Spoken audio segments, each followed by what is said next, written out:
どうもー、ベルです。今回は、ドゥームステイのヒーロー詳細解説ということで、リベンについてやっていこうかなと思います。彼女は最近実装された新歩兵ヒーローで、かなり宮本の影には隠れてしまってるんですけども、十分に強力なヒーローです。実はこのリベン、覚醒させなくても十分に強いので、無課金美課金の方の強力な味方です。結構最近のヒーローって、覚醒させることが前提となってるヒーローが多かったんですけども、彼女はそうではないので、ぜひ今回の動画が参考になれば嬉しいなと思います。では早速やっていこうと思うんですけども、スキルから見ていきましょう。まずはレイジスキル。連続パンチというスキルで、3900のダメージ係数の持続ダメージを4秒間、相手に与えて、駐屯している場合に、自身の防御力を 32% 上昇させてくれます。3900のダメージ係数を4秒間。すなわち 3900×4 で、合計15600のダメージ係数のダメージを相手に与えるスキルということで、まあ、めちゃめちゃ優秀ですね。そして、駐屯している場合に、自身の防御力を 32% 上げるというのも、駐屯で使うときには結構ありがたいのかなと思います。15600のダメージ係数というのは非常に高い水準ですし、それに加えて、駐屯時に防御力を上げていけるというのは、非常に優秀なレイジスキルと言って良いのかなと思います。では、次に第2スキル。義手というスキルで、歩兵の HP を 30% 増加させて、同盟の領地内にいるときに歩兵の防御力を 15% 増加させてくれます。まず、歩兵の HP を 30% 増加させてくれるのは普通に優秀ですね。で、それに加えて、同盟の領地内にいるときに、歩兵の防御力を 15% 増加させるというのは、見張り台の中東になったら、発動しますし、なんやかんや、闇の封鎖とかでも、同盟の領地内で戦うことって、それなりにあるので、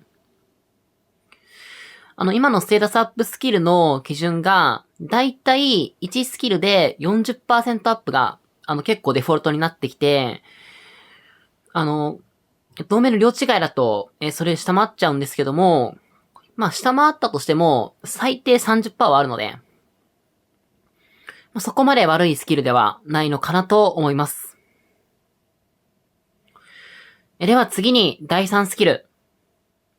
不屈の魂というスキルで、歩兵の攻撃力が 24% 増加して、反撃時に 20% の確率でダメージ係数が1700のシールドを付与してくれます。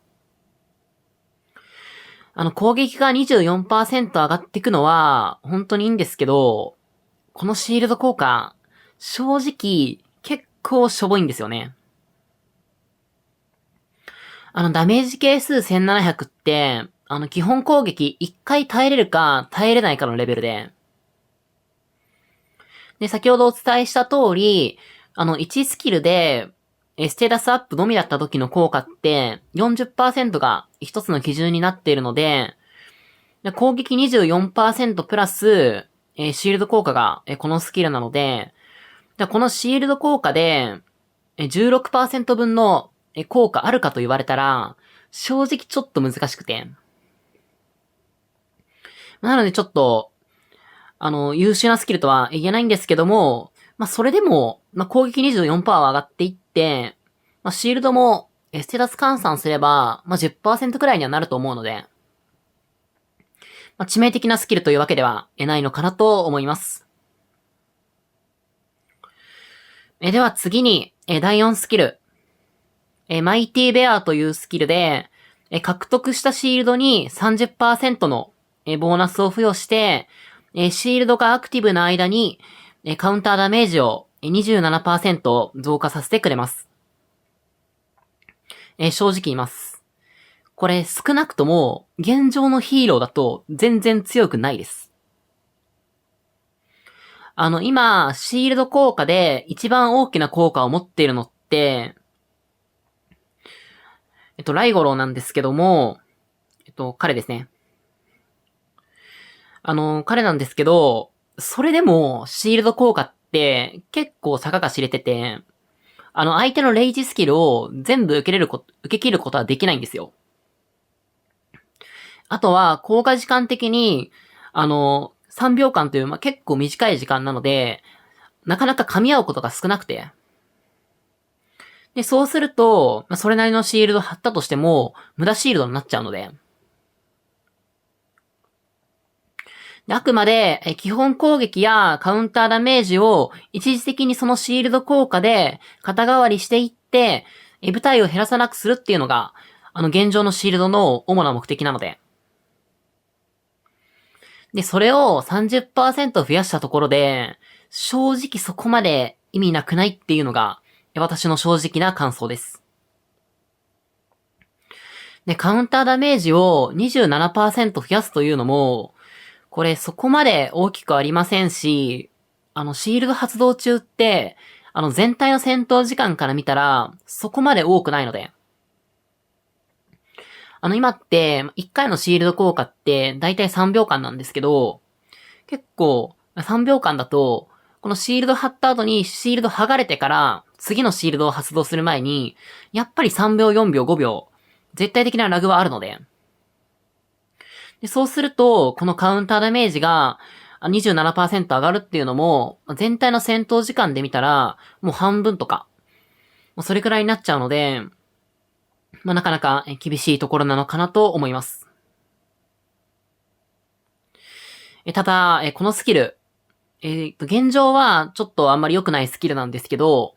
将来的に化ける可能性があります。それは、どのような時かと言いますと、レイジスキルで超強力なシールド効果を持つヒーローが実装された時です。シールドの効果時間にもよるんですけど、ダメージ係数がもう15000とかの、シールド効果を持っていて、かつ、結局シールドの持続時間ですね。それが3秒だったら、いくらダメージ係数高くても意味ないので、もう、5秒間とか、それくらい持続するシールド効果を持ったヒーローが実装された瞬間に、このスキルの評価は一気にひっくり返ります。元のダメージ係数が高ければ、このスキルで加算されるボーナスのシールドも大きくなるので。本当ライゴロの致命的な欠点って、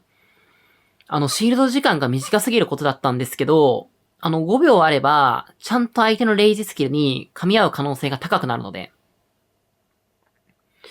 ただこの日この、長い時間、高いシールド効果を持っているヒーロー。もし実装されちゃうと、被害を被るのは大多数のユーザーです。なぜかというと、このシールド効果って、回復効果と違って、完全にダメージを無効化するんですよ。自分より圧倒的に強いプレイヤーと戦った時に、例えば、サンダーだったり、サンダーだったら、相手の部隊数は、回復されちゃって、そこまで減らせなくても、この回復効果って、あくまで軽傷兵を回復させてるわけなので、相手に負傷兵だったり、死亡兵はちゃんと出してるんですよ。なので、ダメージ自体はちゃんと通ってるんですね。ただ、シールド効果って、そのシールドに吸収されたダメージは、もう完全に無効化されちゃうので、シールド効果中は、そのシールドを全部破壊しない限り、相手に与えるダメージってゼロなんですよ。で、そのシールドを超強い人が貼った時に、超強い人が、仮にシールドがもうカッチカチの部隊を使っていって、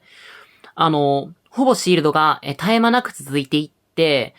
一切ダメージを与えられなくなる部隊っていうのが、理論上作れるようになっちゃうんですよね。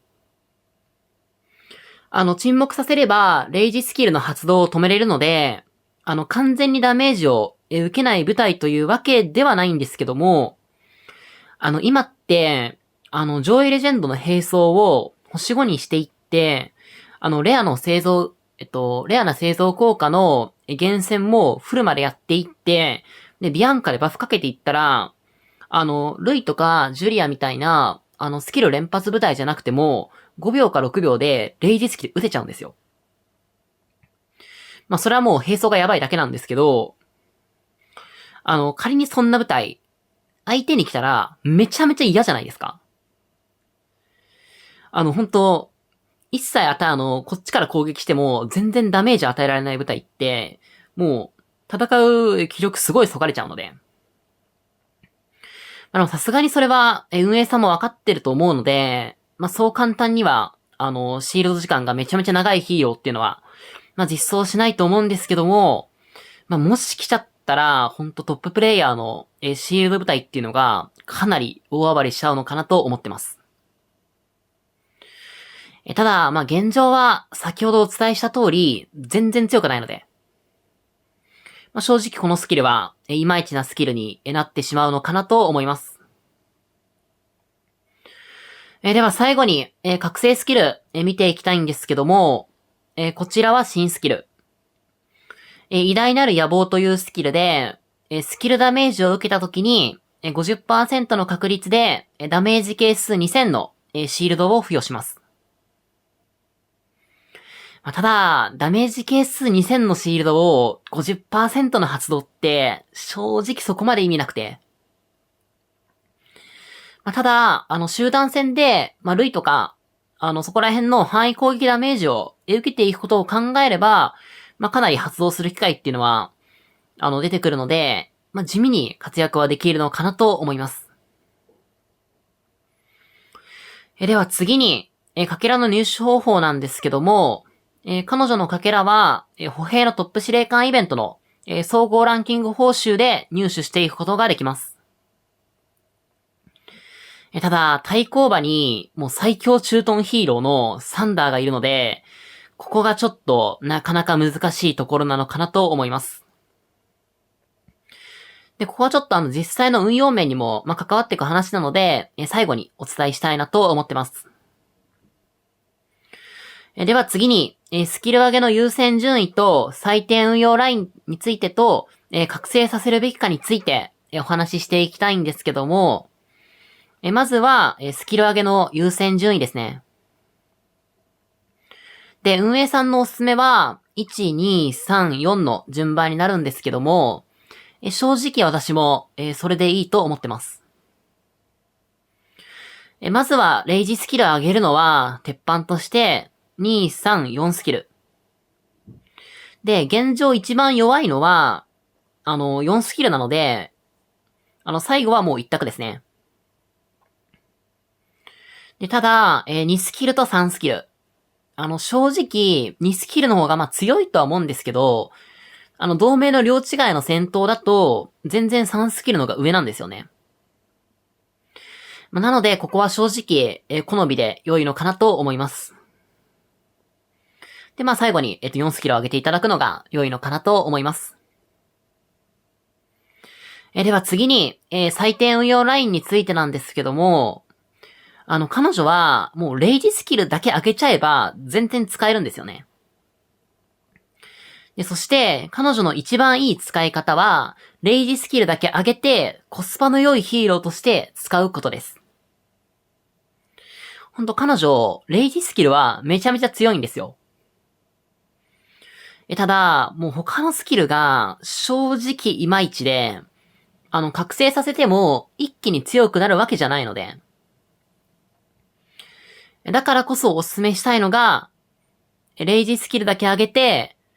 もうつなぎ要員として、使っていく方法です。今って、ほんと新ヒーローめちゃめちゃ出てんのに、覚醒させるのが大変すぎて、育成が追いついてない方って、私含め結構多いのかなと思います。なかなか他のヒーローって、覚醒させてこそ、そのヒーローの進化を発揮できるので、中途半端な状態で使っちゃうと、結局、前まで使ってた覚醒済みのヒーローの方が強いじゃんっていうことになりかねないんですけど、このリベンに関しては、もう1スキルだけ上げちゃえば、彼女の役割ってちゃんとこなせるので。で、覚醒させても、今後必須級と言われれば、ノーですし、正直、歩兵の野戦部隊だと、もう、アダット宮本部隊が頭一つ抜けてます。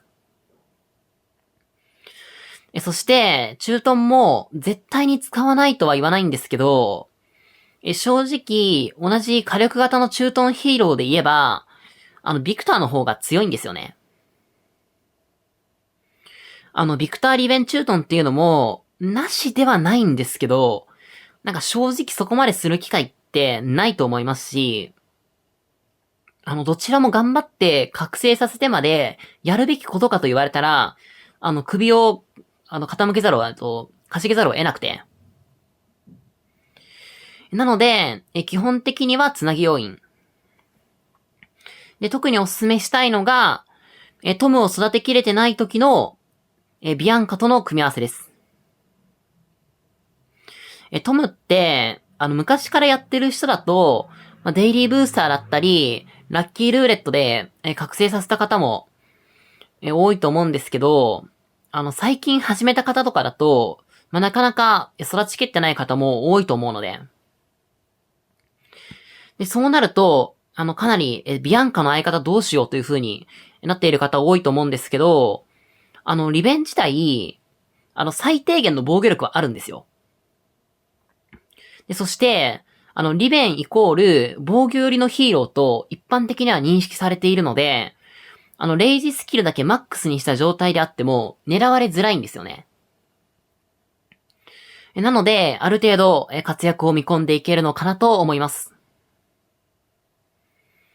で、あとは、新しい部隊を作ろうとしたときに、本来のアシスタント要員のスキルが全く上がってないとき。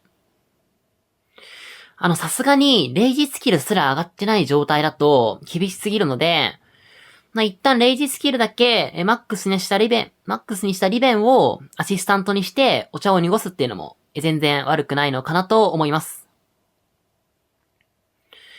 では次に、才能についてなんですけども、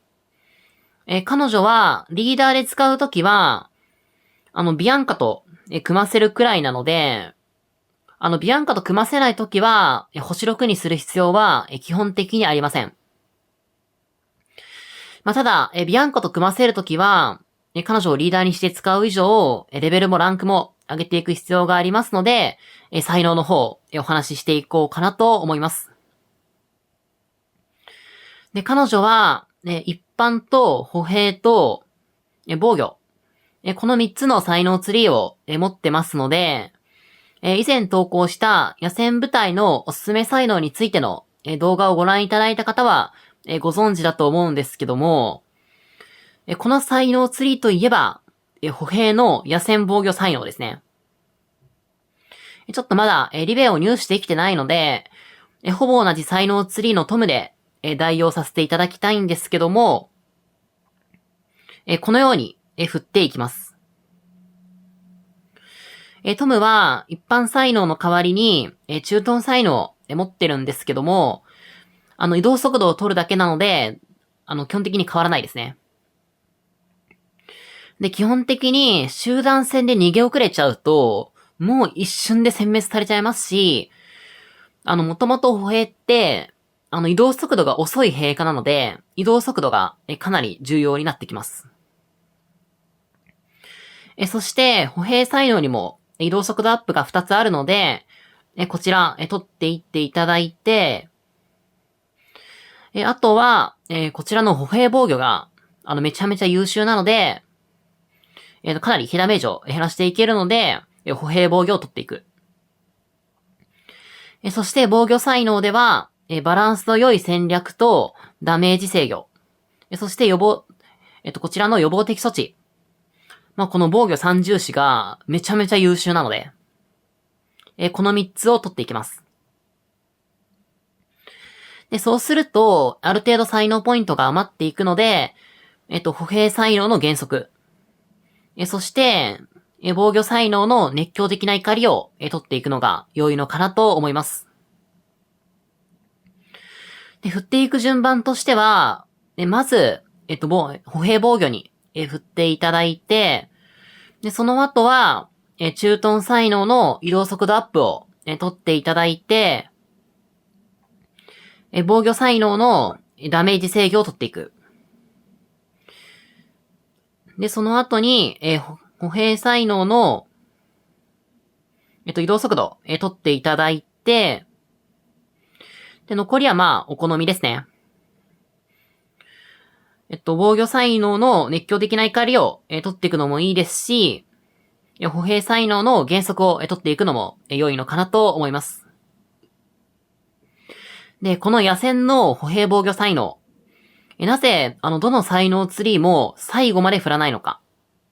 なんでこの才能は取っていかないのかなど、疑問に思われた方もいらっしゃると思うんですけども、そちらについては、以前の野戦部隊の才能を詳しく解説した動画に、詳しく解説した動画で解説しておりまして、概要欄にリンクの方貼っておりますので、気になる方はそちらよりご視聴いただけると嬉しいなと思います。では、最後にリベン。トップ司令官の総合ランキング報酬で取るべきかということをお話しして、今回の動画、締めたいなと思うんですけども、結論から言うと、基本的にはサンダー優先です。ただ、ヒーローがまだ全体的に育ちきってない方は、リベンを取っていくのも全然ありです。正直、対抗馬のサンダー、もう彼があまりに優秀すぎるので、もう今後も長い間、駐屯ヒーローとして重用されていくので、もう彼は何としてでも覚醒させていきたいんですけど、覚醒させるのってなかなか大変じゃないですか。で、そうなると、一旦リベンを取っていって、レイジスキルだけ上げていって、ビアンカの相方として使っていく。そういう選択肢は十分にありだと思いますので、ぜひご検討いただければと思います。また、サンダーを覚醒された方で、リベンとエリー、どちらを取るべきか悩まれている方もいらっしゃると思うんですけども、もうこれはリベン一択です。エリーって、正直、パーツをフル乾燥させるクラスの廃課金の人じゃないと、このヒーローを使いこなせないんですよ。もう超上級者向けのヒーローなので。で、リベンは、第4スキルが、将来的に大出世する可能性もありますので、基本は、このリベンを、取っていただくのが良いのかなと思います。はい。ということで、リベンについての解説は以上になるんですけども、いかがでしたでしょうか？新ヒーロー、宮本のインパクトがかなりでかかったので、リベンに注目されている方は、かなり少なかったと思うんですけども、レイジスキルだけ見れば、リベンもちゃんと優秀なので、ぜひ、今回の動画が参考になれば嬉しいなと思います。で、次回は、結構動画のコメントの方でもよくいただく、このヒーロー、レベルだったりランクは上げるべきか。これについてやっていこうかなと思います。そもそも、アシスタント専用で使うヒーローなら、レベルって10でいいんですよ。ご存知の方も多いと思うので、裏技というほどでもないんですけど、75% の確率で、レベル10で星4にできるので、なかなかレベル上げだったりランク上げに悩まれている方も多いと思いますので、ランクやレベルを上げていくべきヒーロー、上げないで良いヒーローについていろいろとやっていこうと思ってますので、ぜひご視聴いただけると嬉しいなと思います。では、今回の動画はこの辺りで締めたいなと思います。最後までご視聴いただきありがとうございました。バイバーイ。